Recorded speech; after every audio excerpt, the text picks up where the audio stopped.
कभी कोई हमें ताड़ना के अधिकारी बताता है, कभी कोई पीटने के लिए कह देता है, कहीं कुछ कहा जाता है, कहीं कुछ कहा जाता है। तो हम यही समझा रहे हैं कि हम इंसान हैं।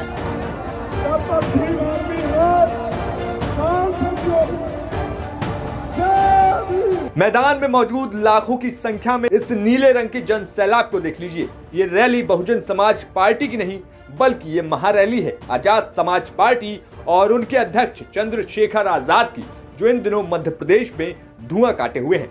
दरअसल रविवार को आजाद समाज पार्टी के राष्ट्रीय अध्यक्ष चंद्रशेखर आजाद ने भोपाल में बड़ा शक्ति प्रदर्शन किया। ये पूरा प्रदर्शन जातिगत जनगणना कराने, प्रमोशन में आरक्षण का कानून बनवाने जैसी 15 मांगों के साथ किया गया। इसके साथ ही साथ सबसे बड़ी मांग ये की गई कि मध्य प्रदेश, जहां पर सबसे ज्यादा आबादी में आदिवासी समाज है, अब तक उस आदिवासी समाज का मुख्यमंत्री क्यों नहीं बन सका। साथ ही साथ चंद्रशेखर ने कहा कि मेरे आदिवासी समाज के लोग अगर तैयार हो जाएं तो मैं आदिवासी मुख्यमंत्री बनाने का वादा करता हूं।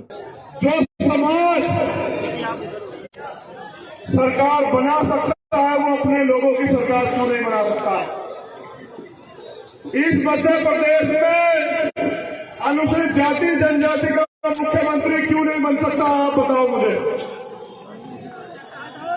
मेरा वादा है कि हम लोग भाईचारा बनाकर पॉलिसी बनाएंगे। सुन लो, आज मीडिया के लोग जानना चाहते थे ना, जो मानव काशीराम साहब कह के गए उनका वादा अधूरा है।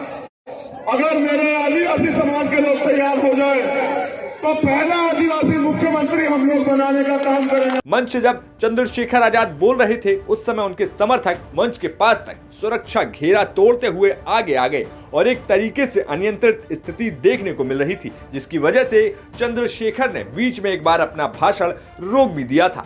वहीं इस रैली में भीम आर्मी के अध्यक्ष और संयोजक विनय रतन सिंह से भी हमने बात की तो उन्होंने कह दिया कि इतनी भीड़ ये स्वयं चल कर आई है, अब न्याय मांग कर नहीं छीन कर लिया जाएगा। ये जन सैलाब आप देख रहे हैं, ये जन सैलाब किसी ने बुलाया नहीं है, ये खुद चल कर आया अपने अधिकार को बचाने के लिए।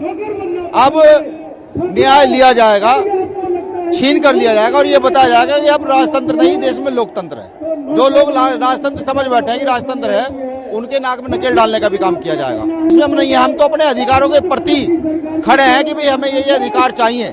सदियों से हम शोषित वंचित रहे हैं। कभी कोई हमें ताड़ना के अधिकारी बताता है, कभी कोई पीटने के लिए कह देता है, कहीं कुछ कहा जाता है, कहीं कुछ कहा जाता है। तो हम यही समझा रहे हैं कि हम इंसान हैं, जानवर नहीं है। हम अपने हक अधिकार के प्रति सचेत हैं, खड़े हैं। सबको होना चाहिए। कुछ लोगों के दर्द है कि ये इतनी बड़ी आबादी आज इस देश में हिस्सा मांग रही है, जिसके पास जमीन में कोई हिस्सा नहीं है, यहाँ की संपदा में कोई हिस्सा नहीं है, वो आबादी हिस्सा मांगने लगी है। वो लोग हमें चाहते हैं कि हम पैरों में रहें, लेकिन नहीं। बाबा साहब अम्बेडकर कहकर गए थे माननीय गांधी जी को कि मिस्टर गांधी 20वीं सदी आपकी और 21वीं सदी मेरे लोगों की है। तो एजुकेशन के बल पर आज हम इस स्तर पर खड़े हो गए हैं। ये जन सैलाब उसी का प्रमाण भी है। लेकिन भोपाल के दशहरा मैदान में आयोजित रैली में भीड़ के बाद सभी पार्टियों के माथे पर शिकन आ सकती है। बहरहाल जानकारी के लिए बता दें कि मध्य प्रदेश में बहुजन समाज पार्टी भी चुनाव लड़ती आई है और कई सीटों पर जीत भी दर्ज करती है। 2018 के चुनाव में 2 सीटों पर बसपा ने जीत दर्ज की थी। तो अब इसी साल 2023 में मध्य प्रदेश में फिर एक बार चुनाव है। ऐसे में आजाद समाज पार्टी क्या कुछ कमाल कर पाती है, अब ये देखना बाकी है। ब्यूरो रिपोर्ट यूपी तक।